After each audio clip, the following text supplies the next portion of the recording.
Buenas noches a todos.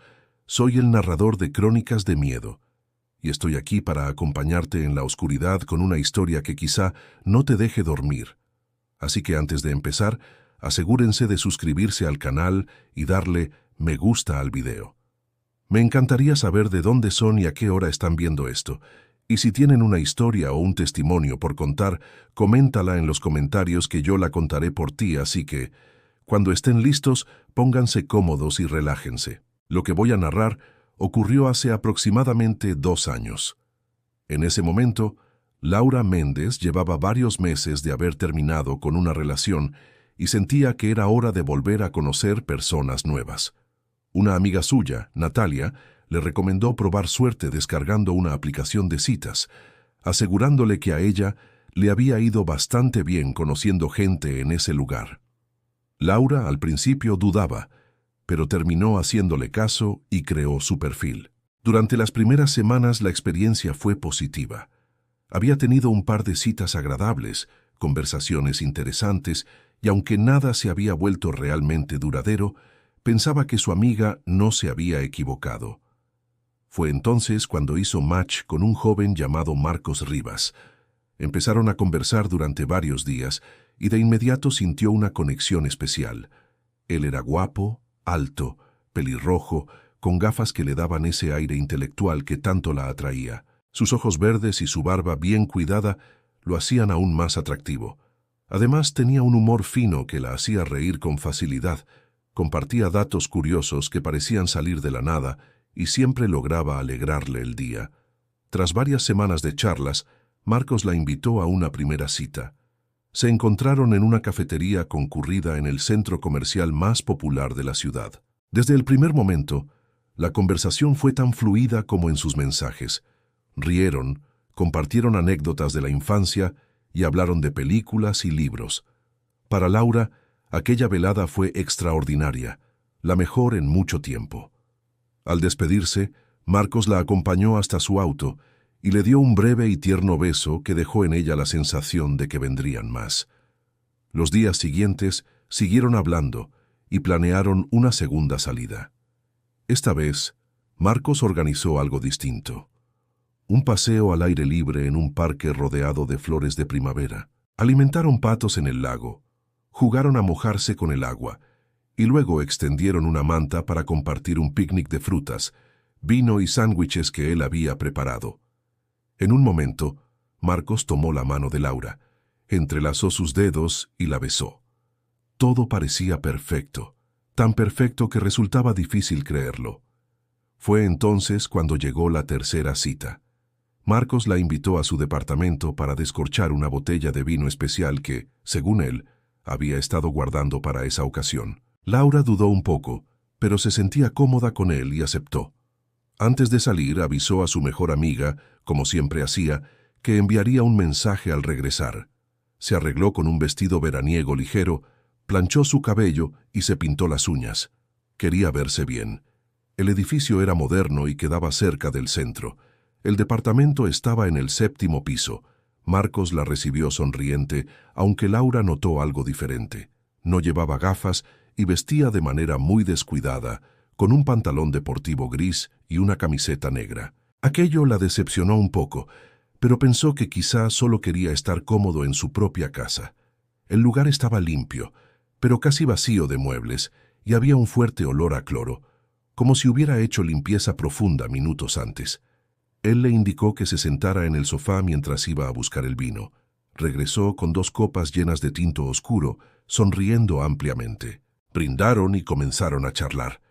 Al principio todo parecía normal, pero Laura pronto notó señales inquietantes. Marcos nunca se puso sus gafas, a pesar de haber dicho que era muy miope. Su pierna se movía nerviosamente de arriba a abajo sin parar, y bebía el vino demasiado rápido. Su frente comenzó a sudar y su expresión era más ansiosa que relajada. Pasados 15 minutos, Laura empezó a sentirse mareada. Al principio pensó que el vino le estaba pegando más de lo habitual, pero la sensación empeoró de forma alarmante. La habitación comenzó a girar. Sus brazos y piernas se sentían pesados como plomo, y reconoció de inmediato esa sensación.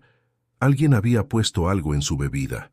El miedo la golpeó como un puñetazo en el estómago, pero trató de disimular. Fingió que quería otra copa, y cuando Marcos fue a la cocina, se levantó tambaleándose y dijo que iba al baño.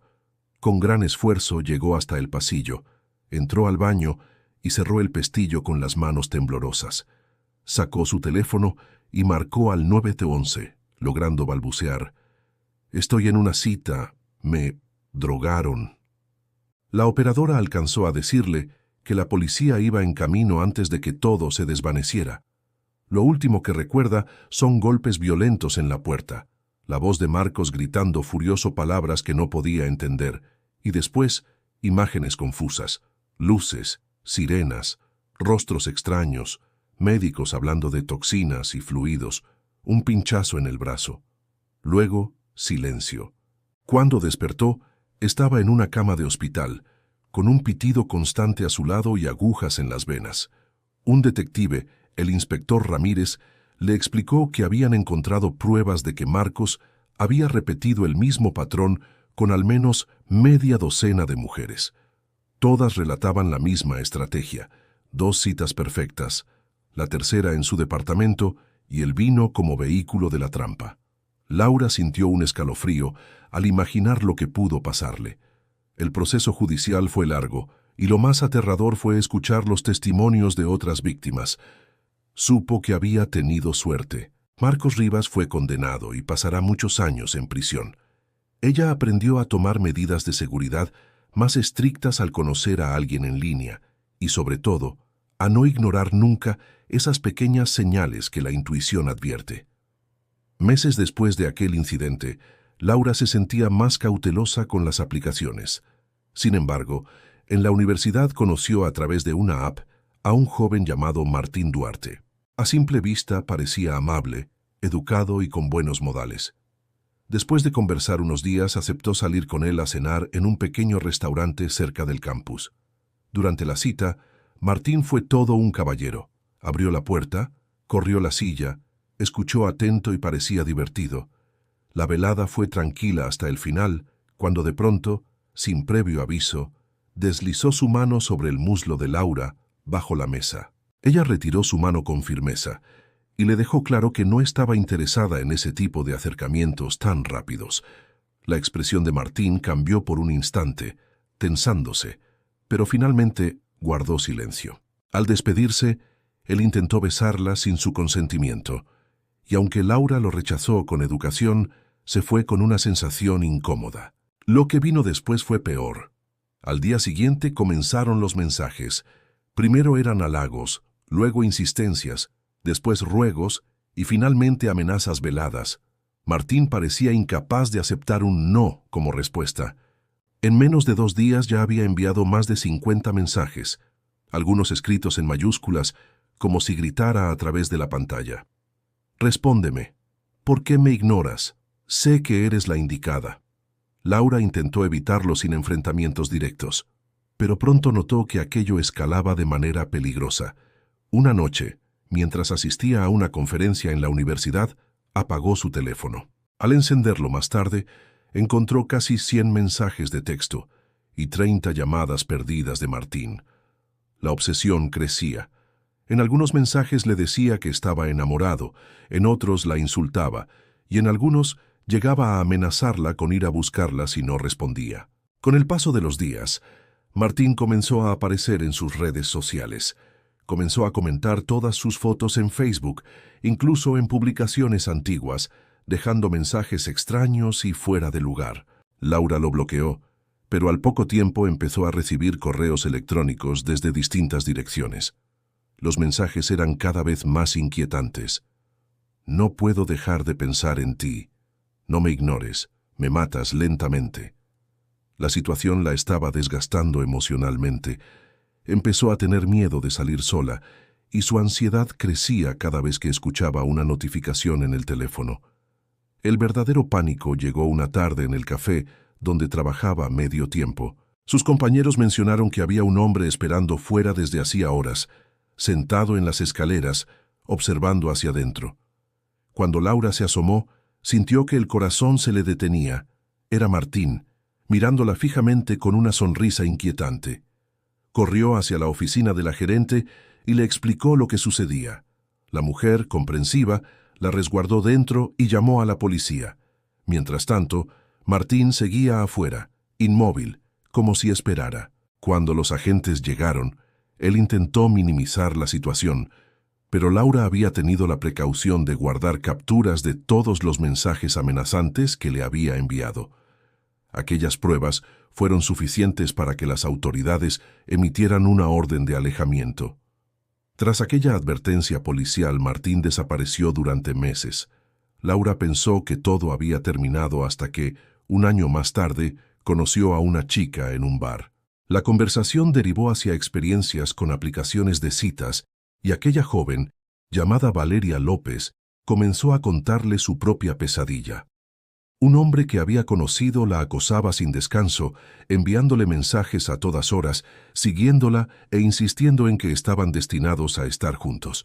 El rostro de Laura se endureció al escuchar la descripción. Valeria hablaba de Martín Duarte, sin lugar a dudas. Ambas compartieron experiencias, y Laura le explicó cómo había reunido pruebas y acudido a la policía. Valeria, con lágrimas en los ojos, agradeció el consejo y prometió seguir sus pasos para detenerlo. Esa noche, Laura entendió que no había sido la única y que probablemente Martín ya había acosado a más de una mujer. La sensación de alivio por haber salido de aquella situación se mezcló con la impotencia de pensar en cuántas más habían pasado por lo mismo. El miedo y el asco aún la acompañaban, pero también sintió que contar su experiencia ayudaba a otras a defenderse. Desde ese momento, decidió que nunca más guardaría silencio si veía a alguien atrapado en un ciclo de acoso. Tiempo después, Laura creyó que ya estaba preparada para intentar nuevamente conocer a alguien. Fue en ese momento cuando apareció Nicolás Esteban, un hombre de apariencia impecable y con un perfil envidiable en la aplicación. Fotografías en actividades extremas como escalada, buceo y caminatas en montañas, además de citas filosóficas y reflexiones que parecían profundas. Laura quedó cautivada desde el principio. Nicolás no solo era atractivo físicamente, también parecía tener una mente brillante. Conversaban durante horas y sus mensajes eran rápidos, atentos y llenos de detalles sobre lo que ella misma había mencionado. La primera cita fue en una cata de vinos en un restaurante elegante del centro de la ciudad. Nicolás llegó vestido con ropa formal, con un perfume penetrante y una sonrisa encantadora. La conversación fluyó como si se conocieran de toda la vida. Al final, compartieron un beso que Laura describiría como perfecto, tierno, seguro y cálido. La segunda cita fue un picnic en el parque, lleno de detalles románticos. Era difícil no dejarse llevar por la ilusión de haber encontrado a alguien especial. Todo parecía marchar bien, hasta que una tarde Laura recibió una llamada desde un número desconocido. Una voz femenina, grave y firme, le advirtió que debía alejarse de Nicolás de inmediato. La mujer aseguraba ser su compañera de piso y que él tenía una relación seria con otra mujer, con quien incluso planeaba casarse. Laura, confundida, enfrentó a Nicolás con la información. Él negó todo, asegurando que esa mujer estaba obsesionada con él y que inventaba historias para dañar su reputación. Incluso llegó a mostrarle un pasaporte estadounidense para convencerla de que no había nada extraño en su vida. Sin embargo, las llamadas continuaron y cada vez eran más insistentes, con detalles que resultaban demasiado específicos como para ser inventados. Laura comenzó a dudar de todo, aunque quería creer en Nicolás.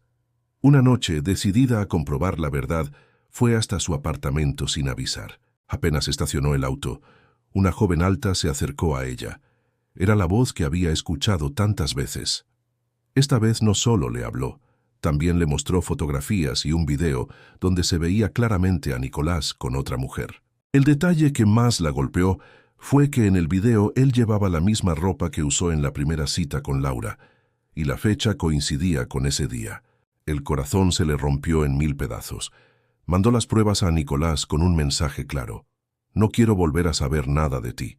Si intentas contactarme, te denunciaré. Bloqueó todos sus números y lo eliminó de la aplicación. Sin embargo, las semanas siguientes cayeron sobre ella como una losa. No solo había perdido tiempo y emociones en alguien falso, también había sido víctima de manipulación. Nicolás era un hombre con una doble vida, capaz de inventar cualquier cosa para conseguir lo que quería. Con el paso del tiempo, Laura volvió a probar suerte en otra aplicación. Allí conoció a Ángela Romero, una joven que parecía encantadora. Las conversaciones fluían bien y tenían muchas cosas en común. A pesar de vivir en ciudades distintas, hicieron planes para conocerse en persona. Cuando por fin se encontraron, Laura se sintió emocionada. Ángela la invitó a su casa asegurando que sus padres no estarían. Laura pensó que sería una cita tranquila, pero nada la preparó para lo que estaba a punto de suceder. La tarde comenzó bien. Compartieron pizza, bebidas y una película. Cuando la noche avanzó, Laura se quedó a dormir. A la mañana siguiente, escuchó la puerta abrirse y pasos subiendo por las escaleras. Ángela, presa del pánico, le dijo que se escondiera de inmediato. Laura se ocultó bajo la cama, temblando. Al poco tiempo, un hombre entró en la habitación. No era el padre de Ángela, como ella había dicho. La conversación entre ambos revelaba otra realidad. El hombre era mucho mayor y mantenía con ella una relación en secreto. Laura entendió que había caído en medio de una mentira peligrosa. El hombre mencionó que iría a ducharse, y Laura pensó que esa era su oportunidad para escapar. Apenas salió del cuarto, se vistió apresuradamente y caminó hacia la puerta. Sin embargo, justo cuando iba a bajar las escaleras, el hombre apareció, cubierto solo con una toalla. Se cruzaron frente a frente, y la expresión de furia en su rostro fue suficiente para hacerla correr. Laura bajó las escaleras a toda prisa, con el hombre gritando detrás de ella. Logró llegar a la calle, pero sintió cómo la sujetaba de la camisa. Con un esfuerzo desesperado, se soltó y corrió con todas sus fuerzas. Cuando miró hacia atrás, el hombre la perseguía completamente desnudo, con una ira desbordada. Nunca había sentido tanto terror en su vida. Corrió hasta detener un taxi en la avenida y pidió que la llevaran directamente al hotel donde se hospedaba. No volvió a responder a los mensajes de Ángela, quien aún tuvo la osadía de pedirle disculpas y proponer otra cita. Laura entendió que aquella mujer era manipuladora y peligrosa, y que había arriesgado su seguridad en un juego retorcido. Después de todo lo vivido, Laura aprendió que las apariencias en las aplicaciones de citas pueden ser un disfraz perfecto para depredadores, mentirosos y personas obsesivas. Sus experiencias se convirtieron en un recordatorio de que la prudencia y la intuición pueden marcar la diferencia entre una cita divertida y un encuentro que termine en pesadilla.